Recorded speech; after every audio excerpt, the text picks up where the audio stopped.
Sounds like that's fun. Now, you're here at the Feast of Tabernacles in Corpus Christi, Lake Corpus Christi, in the year 2022 on the Roman calendar, right? Yes. And you want to give everybody your first name? I go by Simca. This is Simca. I like to be called Simca. That's me. And y'all, she's one of many people here at this celebration of Sukkot, it's called in the Bible, the Feast of Tabernacles, gathered here at Lake Corpus Christi State Park in the Coastal Bend. So we thought we'd do a little filming around the feast and what people are doing. There's quite a crowd here. I don't know if we'll get everybody, but thank y'all for joining Frank's Eclectic Commentary channel. And here she is fixing a really great meal. I guess, I might have to do those foodie videos, seeing her do this excellent job cutting up these beautiful peppers. And y'all got your little camp set up out here, and y'all are going to be out here for 8 days as well, right? That piece there. All right. That drink or that food that we like that we're supposed to bring to Sukkot. Right. Have you had some good fellowship here at Sukkot? Amazing. And I guess y'all have done some Bible studies too? Maybe a lot of it was just prayer and worship and, and just some fellowship today. But it was great conversations about the word and some other things too. Just great fellowship. So if people are looking to experience what the Most High has for them, what would you tell them to do? How would they go about learning to keep the feast and the Sabbath as it's described in the Bible? And, give us a little tidbit there. I would search the scriptures. Leviticus 23 talks about the feasts of the Most High and see, that Sukkot or Feast of Tabernacles is in there. And then I would pray to the Father and ask him to lead you, about the details about how to do it. If you know somebody that's doing it, you feel their spirit is seeking the truth, then go to that Sukkot with them. Or, you can even do it in your backyard if you need to, or on your apartment balcony. That's how a lot of people get started, yeah. Yes, start that way. Just read the word and do as much as you can where you're at, and he'll lead you. As long as you're seeking him, he'll lead you. Well, Simca, which, by the way, doesn't that mean joy, I think? All right. Well, you could see that the joy of the Lord is on her face. She's having a great time here. And everybody, y'all check out the videos. Thank you for viewing, and we'll make some more in this series. Okay. Everybody, welcome back. This is Frank with the Frank's Eclectic Commentary channel. And no, that's not me on the screen. I'm here at Lake Corpus Christi State Park. We're celebrating what's called Sukkot, or Feast of Tabernacles out here.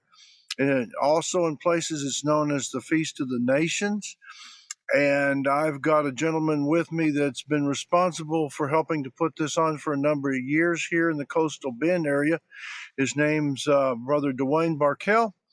He's got an interesting history. He was telling today about an incident he had in Israel, and especially finding the Valley of Dry Bones. So I'm going to let him tell you a little bit about Sukkot and how he came from being a regular Sunday-keeping Christian to following the Feast of Yah and the scriptures in these regards. Dwayne, welcome. Tell us a little bit about yourself and some of these things, and we'll hopefully talk to some other people here at Sukkot. And thank you for putting this on. Thank you, Frank. I probably ought to write a book, because my life has been kind of a fairy tale, you might say. So many different things, and I come from quite a background of being in the church pretty much my whole life. But about at the age of 60 years old, I went through a time when I was in the process of literally losing pretty much everything I had. And the first thing I did was I went ahead and reached. All of a sudden, I started to see things that I had never seen before. And one day, I was standing out on my boat dock, and I had just finished with a phone call. And I just literally threw my hands in the air, and I said, God, I said, I just want the truth. I said, I was so sick and tired of everyone lying to me. My friends were lying to me. the people I knew were lying to me. My wife was lying to me, and I just wanted the truth.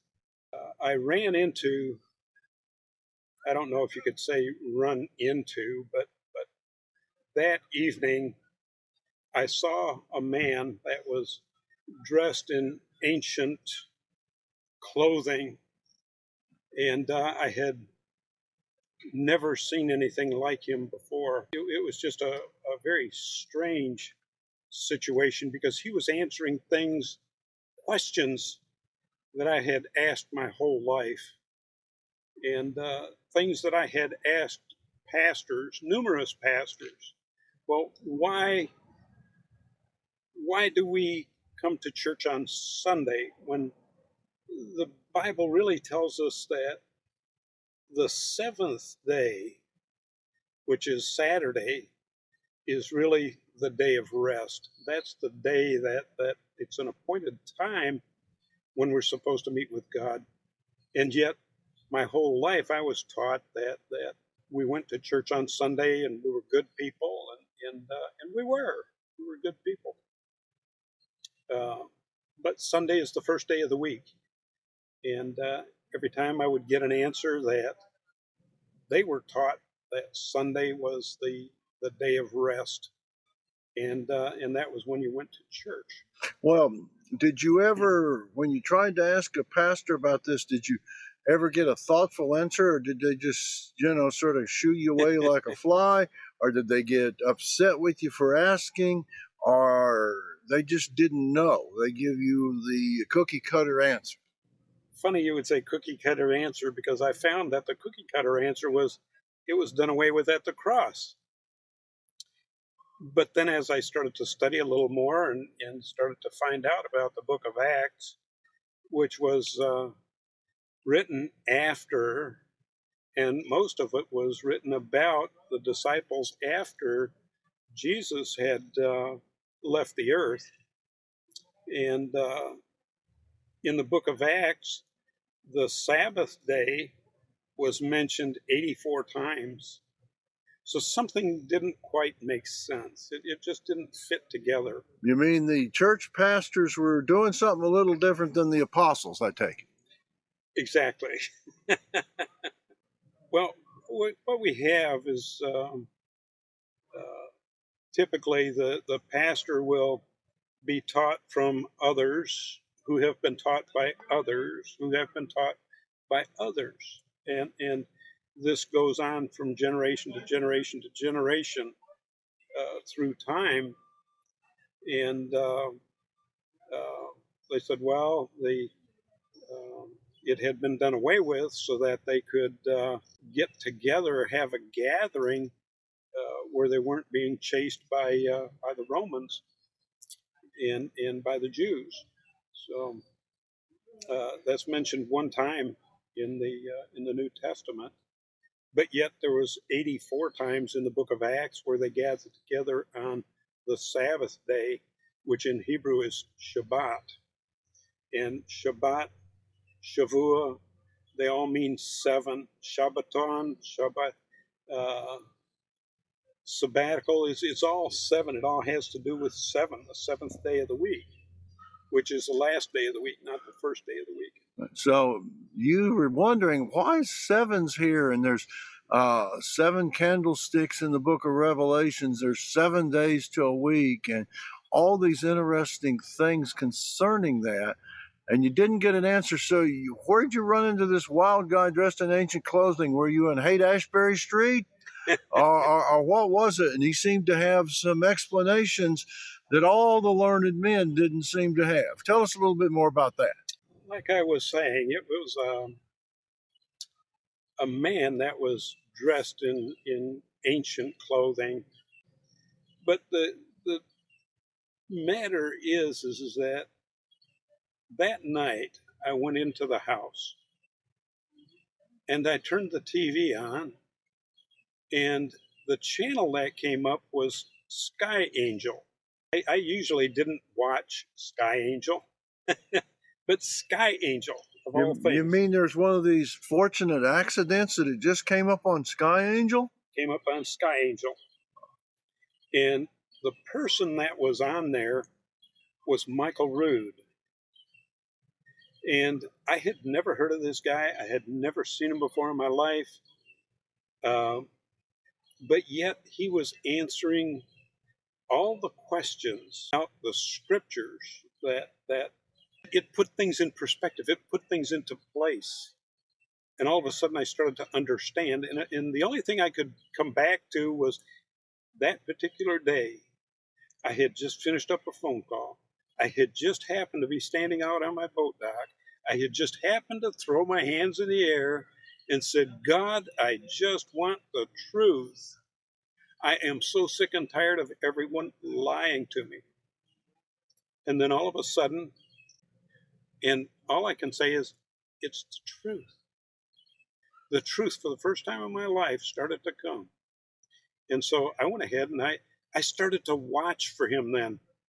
After that TV program was over, I didn't see him again for several days. And all of a sudden, boom, there he popped up again.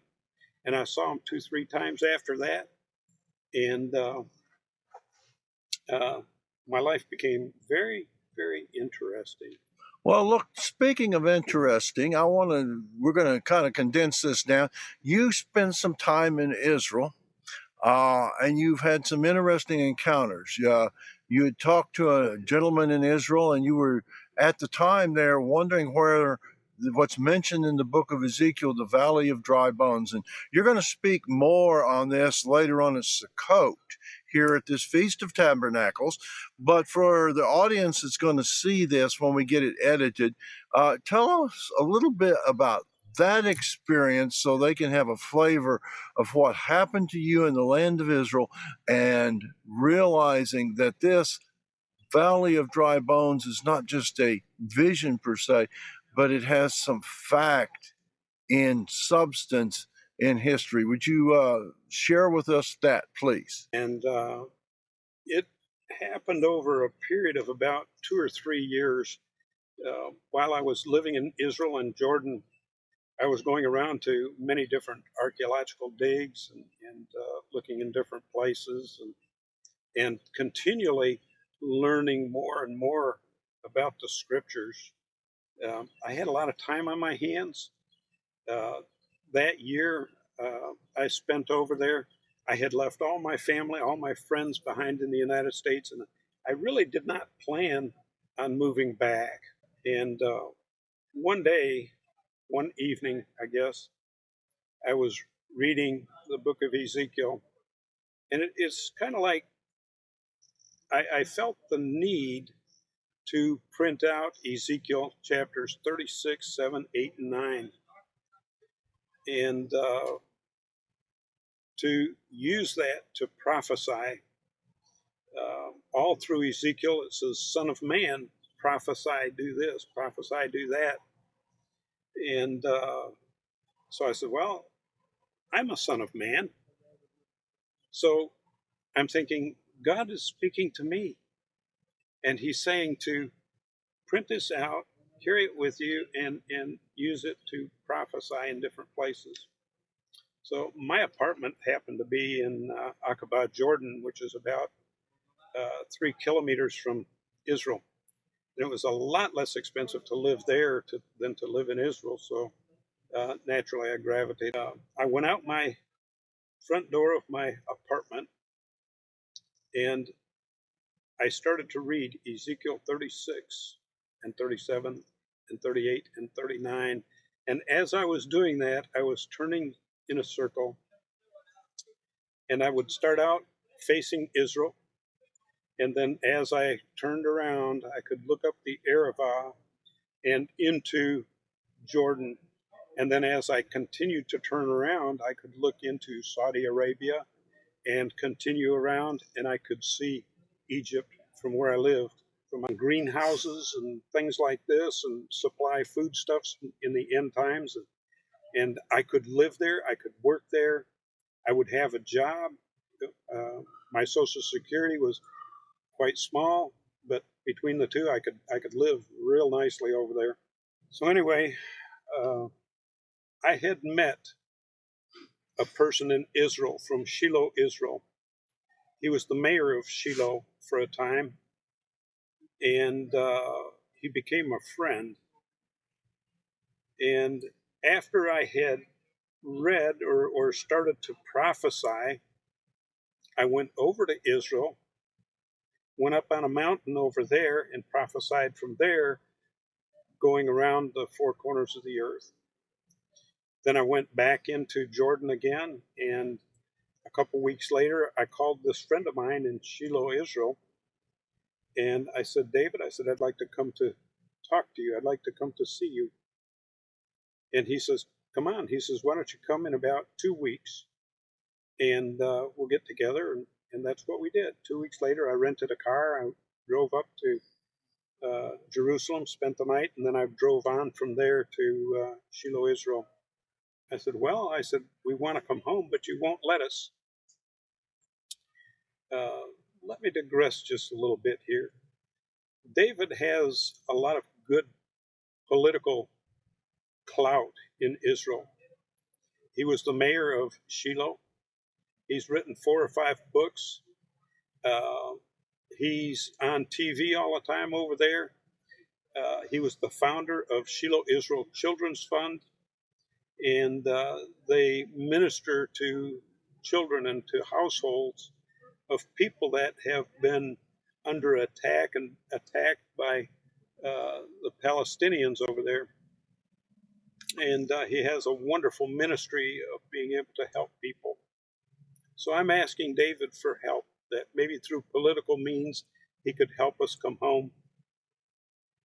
And he says, well, he says, I don't understand what you're saying. And I said, David, I said, I know a person in this city and 2 people in another city over here, a couple in another city, and a family in another city, not just in the United States, but around the world, that are wanting to come home, and they've found their Hebrew roots.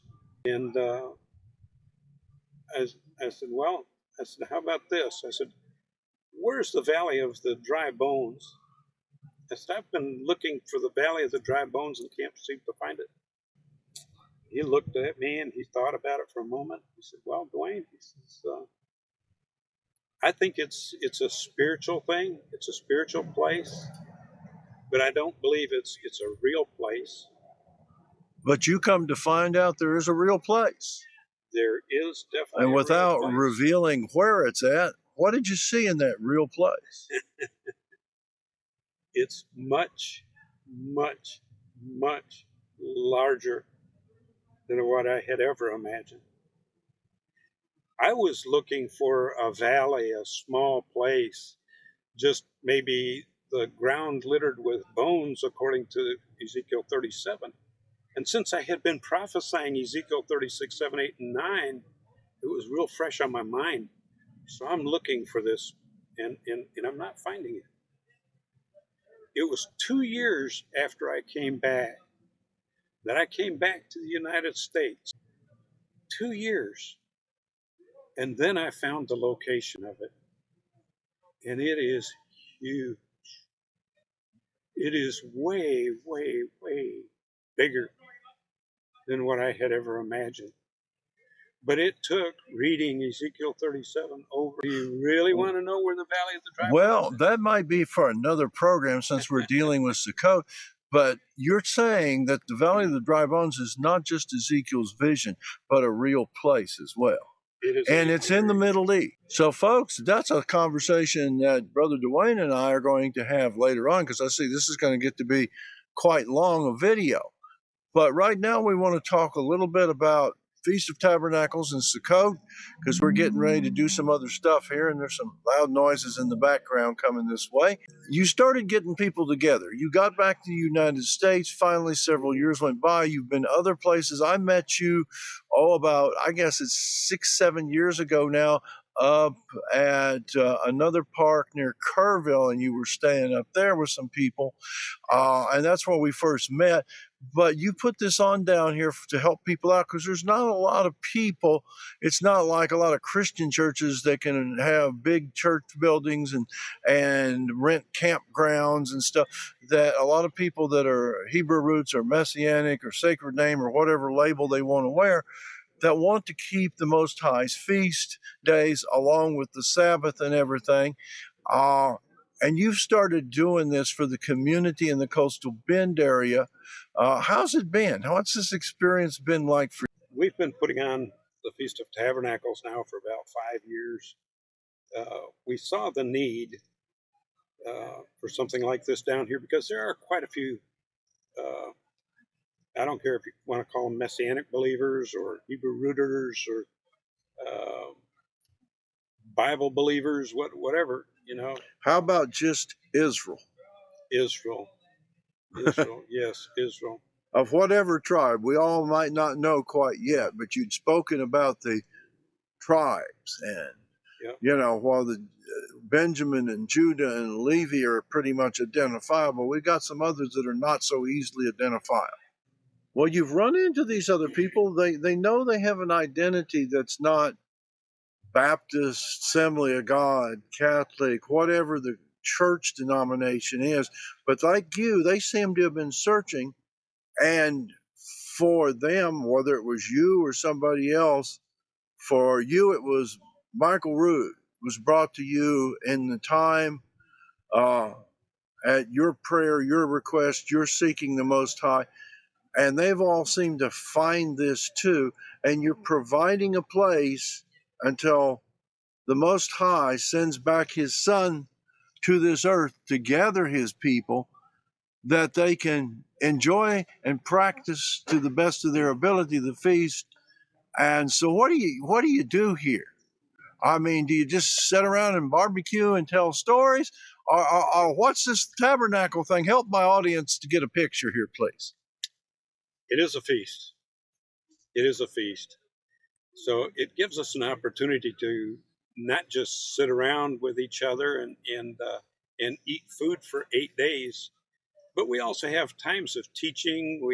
We have times of learning how to make things like tzitzits. And a lot of people don't know what a tzitzit is, but it's the fringes on the garment. Jesus wore them on the bottom of his garment. And I've come to know him by his Hebrew name, which is Yeshua or Yehoshua.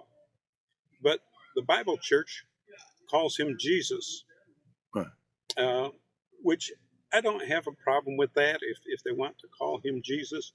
That's how I first got to know him years and years ago, and as I proceeded through the church for 60 years. But then it was after 60 years that I started really asking for more, and I really wanted more, and that's when I started to find it, and that's when I.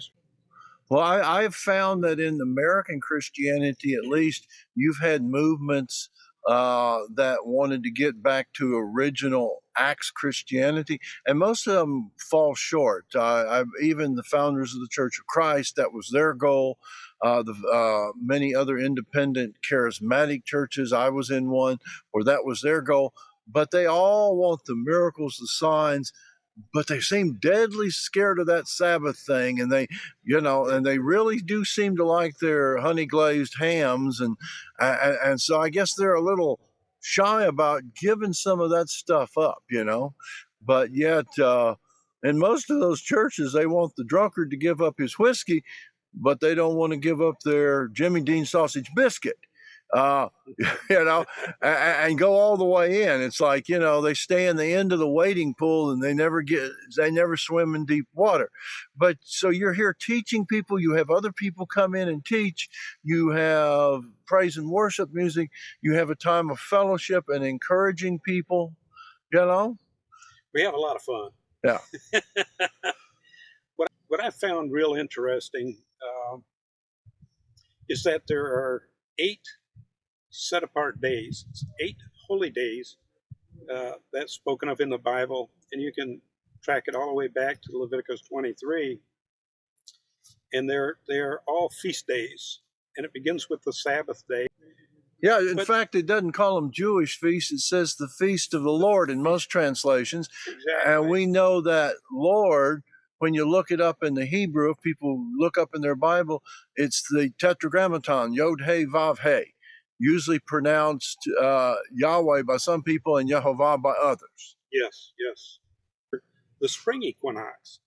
Well, what you're telling me and my audience that's going to see this video is that the God of the Bible has his feast days, and the church seems to have borrowed or made up feast days that are not his. That's exactly right. That has been what happened. Well, how do they follow this Jewish Yeshua? How do they follow this Jesus guy and don't do what he did? That's part of the problem. They want to go to church on Sunday. They pick up their Bible for an hour a week. They go to church. They might read a couple of verses, and then they go home and they put their Bible back. Well, that's a question we need to make another video about. But I thank you for taking your time here. I know we're kind of short. We're going to do some other filming around here. But if somebody wants to learn more about this, how could you help them out? They don't live near you. They don't live in Central South Texas or anything, but they want to learn more about the feast of the Lord, and they want to learn more about his ways. How could you help them out? Well, one place that you can find us is we have a Facebook page, and it's called Tabernacles South Texas. You can find us there, and you can learn a lot more about the feast days there and about the Feast of Tabernacles and a lot of the fun that we do have.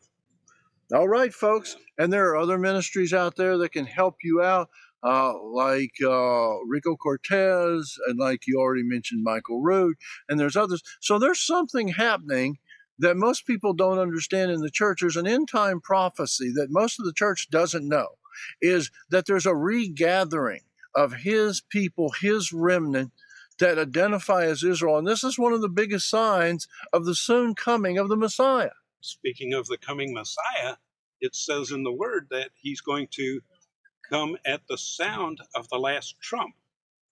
Now, I find it real interesting that one of the feast days is in the seventh day, or first day of the seventh month, is called the Feast of Trumpets. Well, there, folks, that's for something. If you're interested and the Most High Elohim of heaven and earth is drawing you to himself, look up Dwayne's Facebook page. He give you his email address.